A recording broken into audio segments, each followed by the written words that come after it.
क्या बात है, सारा टेबल भरा हुआ है। क्या क्या बनाया मेरी बहू ने अपनी पहली रसोई में? माँ जी, मैंने काफी कुछ बनाया है, जैसे कि खाने में पनीर की चाप के साथ पराठे और कुछ स्नैक्स भी बनाए हैं, और मीठे में थोड़ी सी खीर और गाजर का हलवा। अरे वाह भाभी, आपने तो पहली रसोई में रंग जमा दिया, सारी हमारे पसंद की चीजें एक साथ बना डाली। आखिर बीवी किसकी है, काम तो अच्छा करेगी ही। सभी टेबल पर बैठे हुए हैं, बहू ने कितना अच्छा अच्छा खाना बनाया, लेकिन पता नहीं है तरुण कहाँ है। बहू की पहली रसोई होने जा रही है और खुद गायब है। सभी सीता की पहली रसोई में बनाया हुआ खाना खाने को टेबल पर बैठे थे। सीता ममता की बहू थी, जिसकी अभी कुछ दिनों पहले ही शादी हुई थी। आज उसकी पहली रसोई की रस्म होने वाली थी। सभी खाना खाने को टेबल पर बैठे ही थे, सिवाय सीता के देवर के। देवर जी बताकर नहीं गए हैं क्या कि वो कहाँ गए? आप उन्हें फोन करके बुला लीजिए। उसकी जरूरत नहीं है भाभी, मैं आ गया। तरुण बेटा, तू आ गया? कब? ये लड़की कौन है तरुण? माँ, क्या मैं अंदर आकर बात करूं? है बेटा, आ जा।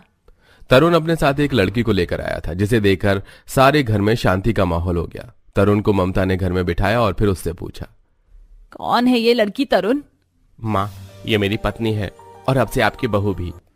क्या पत्नी? अरे तेरे भाई की शादी हुए अभी देर नहीं हुई और तू भी अपनी पत्नी ले आया? माँ, मैं जानता हूँ कि मैंने जल्दी की, लेकिन मैं बस अब और रानी से दूर नहीं रह सकता था, इसलिए मैंने ये शादी का फैसला किया। तरुण, तू ये काम हमें बताकर भी तो कर सकता था, हम सभी की रजामंदी से। ये क्या बात हुई, तूने कोर्ट मैरिज ही कर ली? मुकुल शांत हो जा, ज्यादा आवाज को ऊंचा मत कर, नहीं तो मोहल्ले वालों को सब पता चल जाएगा। इज्जत कमाने में जितना वक्त लगता है ना, उड़ाने में एक पल नहीं लगता। अब क्या किया जा सकता है, अगर तरुण ने शादी कर ही ली तो मैं इस लड़की को अपनाती हूँ। तरुण, ये लड़की सुलझी हुई तो है ना?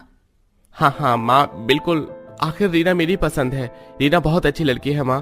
उम्मीद करता हूँ कि आपको भी इससे कोई शिकायत नहीं होगी। ममता ने मुकुल की पसंद को अपना लिया, जिसके बाद बहू, अब से तू भी मेरे घर की इज्जत है।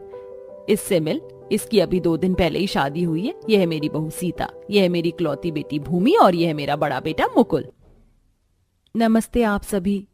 ममता ने सभी से रीना का परिचय करवाया, जिसके बाद उसने उसे उसके कमरे में भेज दिया। आज का दिन तो कुछ इस तरह से गुजर गया। अब शादी हुए लगभग 1 हफ्ता बीत चुका था और अब दोनों बहुओं के असली रूप निकलकर आ रहे थे। मेरा जरा सा भी दिल नहीं कर रहा कि मैं अब नीचे जाकर कोई काम करूं। 1 हफ्ते अच्छा बनने की एक्टिंग कर करके मैं तो बुरी तरह थक गई हूँ। आज से बस ये रिवाज बंद। रीना ऐसे ही बोलते हुए नीचे आई, जहां उसने देखा कि उसकी जेठानी सफाई कर रही थी। अरे रीना, उठ गई तुम? हाँ, उठ गई।